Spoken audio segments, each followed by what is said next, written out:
കരിപ്പൂർ സ്വർണം പൊട്ടിക്കൽ കേസിൽ കാരിയറും സംഘവും വീതിച്ചെടുത്ത സ്വർണത്തിന്റെ ഒരു ഭാഗം യഥാർത്ഥ ഉടമകൾക്ക് തന്നെ കിട്ടിയതായി പോലീസ്. കാരിയറായ മുഹമ്മദ് സൽമാൻ സാലിഹും സംഘവും എറണാകുളത്ത് പോയി സ്വർണം വീതം വെച്ചതിന് ശേഷമാണ് ഒരു ഭാഗം കൈമാറിയത്. സ്വർണം കൈമാറിയ AR നഗർ സ്വദേശിയെ തിരിച്ചറിഞ്ഞു. അർജുൻ ആയങ്കി ഉൾപ്പെടെയുള്ളവരുടെ പങ്ക് അന്വേഷിക്കാൻ റിമാൻഡിലുള്ളവരെ കസ്റ്റഡിയിലെടുത്ത് ചോദ്യം ചെയ്യാനാണ് പോലീസിന്റെ നീക്കം.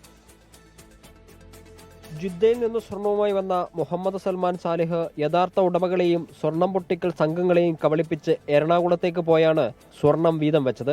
ആദ്യം അർജുൻ ആയങ്കിയുടെ അനുയായി അബ്ജിത്തുമായി 40 ലക്ഷം രൂപയ്ക്ക് ഇടപാട് നടത്താനായിരുന്നു സൽമാൻ സാലിഹിന്റെ പദ്ധതി. പിന്നീട് അത് വേണ്ടെന്ന് വെച്ചാണ് നിലമ്പൂർ സ്വദേശി ഷബി, പരപ്പനങ്ങാടി സ്വദേശി PP സാദിഖ്, സാലി എന്നിവരുമായി എറണാകുളത്തേക്ക് കടന്നു കളഞ്ഞത്. സൽമാൻ സാലിഹിനെ കാണാനില്ലെന്ന് കുടുംബം നൽകിയ പരാതിയെ തുടർന്ന് പോലീസ് നടത്തിയ അന്വേഷണത്തിൽ സൽമാൻ സാലിഹും സാദിഖും പിടിയിലായി. അതിനിടയിൽ യഥാർത്ഥ ഉടമകൾ മുഹമ്മദ് സൽമാൻ സാലിഹിന്റെ കുടുംബത്തെ വിളിച്ച് ഭീഷണിപ്പെടുത്തി. ഒരു വ്യവസായ മുഖേന ഷബിയെ ബന്ധപ്പെട്ട സൽമാൻ സാലിഹിന്റെ കുടുംബം ഷബിയുടെ കൈവശമുണ്ടായിരുന്ന സ്വർണം AR നഗർ സ്വദേശി അമീർ മുഖേന യഥാർത്ഥ ഉടമകൾക്ക് നൽകുകയായിരുന്നു.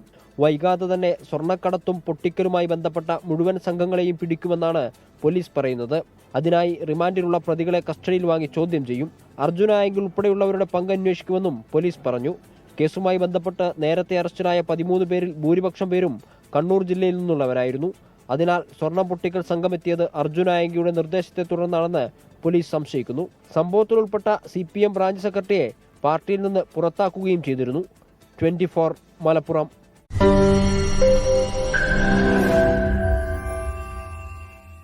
ലോകത്തെവിടെയായാലും ഏത് സമയത്തും 24 വാർത്തകളും ഓഗ്മെന്റഡ് റിയാലിറ്റി പാക്കേജുകളും എക്സ്പ്ലെയിനറുകളും വിശദമായി കാണാൻ ഞങ്ങളുടെ YouTube ചാനൽ നിങ്ങൾക്ക് സബ്സ്ക്രൈബ് ചെയ്യാം.